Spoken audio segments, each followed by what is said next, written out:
Here we go again. This time we are asked finding email preferences for specific missing email preferences.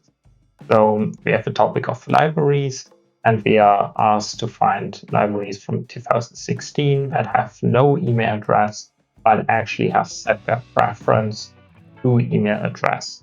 So the issue is that even though they would like to be contacted by email, they didn't supply any email. So that's an issue, obviously, if you want to get in contact with this specific library. In terms of data, we have this library usage data. So if you look at the table for a minute, we can see we have these different entries.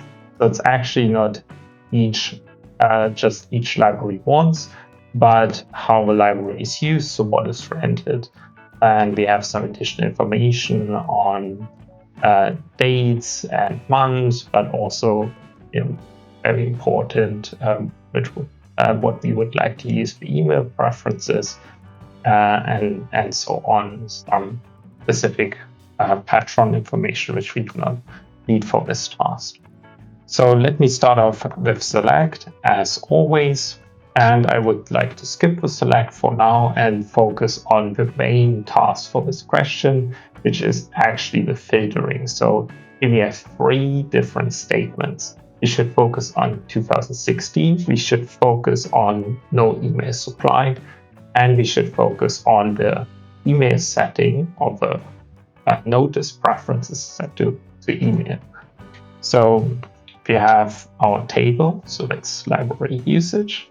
And now we just have to work through the different filtering options. So first, we should focus on circulation year being equal to 2016. So the circulation active year, that's the name of the variable, should be 2016. Next up is that we should focus on the library didn't provide any email address. So the notice, no, it's actually not the notice, it's the provided email address. That's the column name, I think. Here it is. And as you can see, it has once, so the library did provide information, and 0 if the library did not provide any information. So it's kind of a dummy variable. So provided email address should be equal to 0 because we want to focus on no email address. And now the notice preference should be set to email. So that's this column here, the notice preference definition.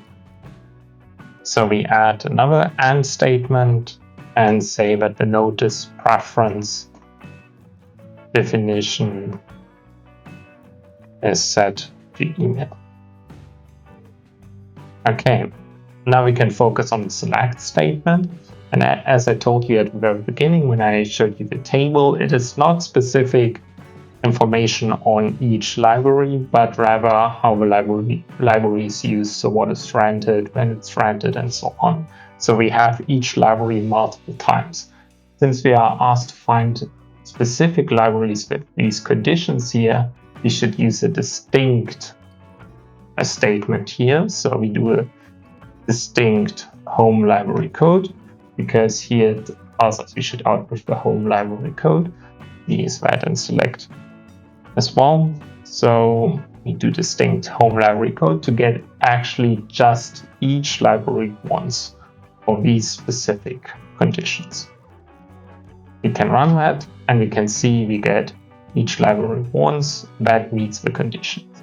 If we would remove the distinct, we can do that quickly and run it again, we can see that the library code X appears twice.